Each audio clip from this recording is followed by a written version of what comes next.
All right, so today is will be Monday, and it'll be I believe, 28th of April. And what we have coming up down the pipe is we will review for Perks of Being a Wallflower and discuss the characters, their function, a lot of the aspects of the story, the points of view, also the opinions and based on facts of the story.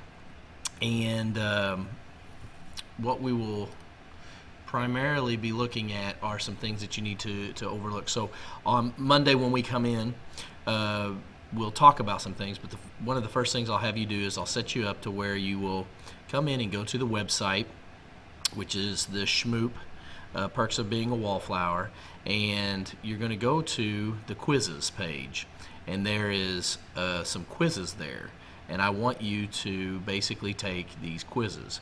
Okay, so what I would like for you to do is let's start again. Let me refresh. Once you choose one, it starts, and you got 1:30. So what best symbolizes feelings belonging to something? You can look at these different things. As far as that, could be making a mixtape, but I think it may be the Rocky. Well, belonging would be the football games, I bet. Let's see. I can't re-choose. Charlie's label is a wallflower. Best symbolizes reluctance to do what? And as you're doing these, what I'd like for you to do is do these different assessments, try them out. This one here kind of will help you with what they were looking at for some of the questions. And these are some of the different movies. But anyway, I'm getting sidetracked. I want you to take these mini assessments, kind of see what you've learned or what you're picking up from the story. They won't be for a grade, but they'll test a little bit of your knowledge on what's going on in the story. So then we can go and discuss what's going to be coming up. We will address, when we go back, we will address some of the characters and who they are, and this is going to be very important. I don't think you understand how important this is going to be because of the assignment that we'll have coming up, but you can see all the different names that are going to be listed and who they were and what they did in the story, their importance, and then there will be some miniature characters also that we will talk about as well. Then we will on Tuesday take the assessment, so you'll go to the Easy Test Maker, and the assessment will be the Perks of Being a Wallflower. And as you can see, they are short essay questions, and what we are looking for is there will be 5 potential essay questions that you can choose from. You are to write on 2 of them. So for instance, this is the first one. Just say yeah, and you look at the questions. Most young adult literature shows off its coming of age chops. The Perks don't let us down in that department. So some of the things that they're coming of age, like kids trying to find themselves, the use of alcohol and drugs to cope with stress of life, distant parents, meaning coming from divorced parents, non-parent adult mentor to look up to, or distant parent could be one who just doesn't communicate well with their kid. Drama, and we all know what that is, and we're not talking about the theater department of acting. And did we mention more drama? And then issues of sexuality, and then of course depressive thoughts, okay, when Charlie's in his depressed area. So that's a lot of stuff packed into one book. And when you scroll down to over here, the question itself, these are the questions that will be important that you will answer. So Charlie says that the letters are better than a diary because there's no communion and a diary can be found. Normally this is true, but both his statements are false here, as his addressee never responds to their communion, meaning the person that he's writing to never responds. And, sorry Charlie, but your letters were found, and the secrets are out because we're reading them. So who is this anonymous recipient? The person who doesn't try to sleep with people even though they could have, and, quote, sounded like a good person. Or maybe the bigger question is, does it really matter? This would be your question that you would write on 2 paragraphs, okay? And notice that the directions are each question you choose should have 2 paragraphs to answer the prompt. You have to use your personal experience, the ideas and examples from the book, in order to answer it. You have to have specific examples to prove your point or opinion. Okay, this is worth 100 points. Each paragraph is worth 25 points. Second question, what's up with the title? Third deals with imagery, symbolism, and allegory. This one is when Charlie travels through the tunnel. Okay. This one here is when he goes to the dance. And this one here is up with the ending.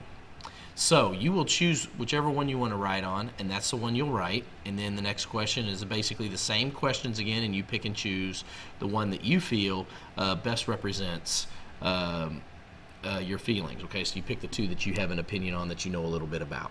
And honestly, with the way the writing is and the way our topics are and the way you guys have responded, especially in your letters, some of you guys wrote some really brilliant letters back to Charlie. I was kind of impressed by some of your abilities. I think that this will be right up your alley.